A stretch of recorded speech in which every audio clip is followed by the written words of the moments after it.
Hello बच्चों, ये equation आपको कौन सी इक्वेशन दिखाई दे रही है? ये इक्वेशन है क्वाड्रेटिक इक्वेशन। क्वाड्रेटिक इक्वेशन को सॉल्व करने का तरीका मैं बताने वाला हूँ। ध्यान से देखो, एक्स स्क्वायर की टर्म है, एक्स की टर्म है, और ये बिना एक्स मतलब इस टर्म को बोलते हैं कांस्टेंट टर्म।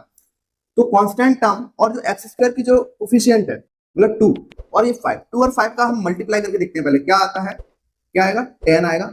अब 10 के फैक्टर अगर ध्यान से देखो तो 2 एंड 5 हुए। तो बीच वाले नंबर को ऐसे दो नंबर में स्प्लिट करना है कि उनको जोड़ने या घटाने पर तो 7 आए और उनको मल्टीप्लाई करने पर क्या आना चाहिए? 10 आना चाहिए। तो ध्यान से देखो, 2x² को 2x² लिखूंगा, बीच वाली टर्म को हमको स्प्लिट करना है।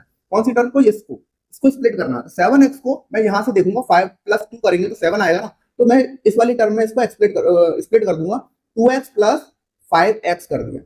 तो 2x + 5x, 7x को 2x + 5x लिख सकते हैं। इन दोनों को मल्टीप्लाई करके देखो, 5 × 2 = 10, 10 आ गए। तो सिंपल है ना।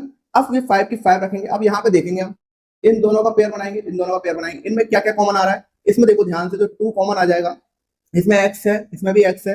एक x कॉमन ले लेंगे, यहाँ पर एक x बचेगा। यहाँ से 2x पूरा का पूरा कॉमन आ गया तो 1 बचेगा।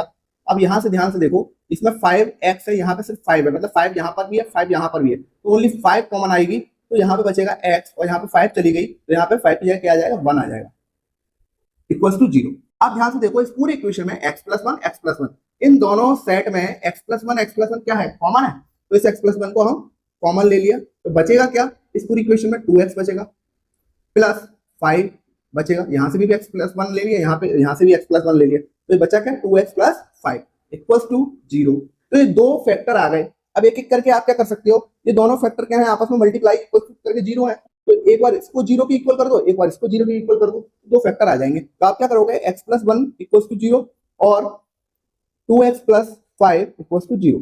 अब x की वैल्यू यहाँ से क्या आएगी? -1 आ जाएगी, और यहाँ से x की वैल्यू क्या आ जाएगी? ये माइनस के 5 उधर हो जाएंगे और 2 मल्टीप्लाई से डिवाइड में चला जाएगा और -5/2 आ जाएगा। तो ये हो चुका है, x की वैल्यू -1 आ गई और यहाँ पर क्या आ गई? x की वैल्यू -5/2। इस तरह से सॉल्व करते हैं।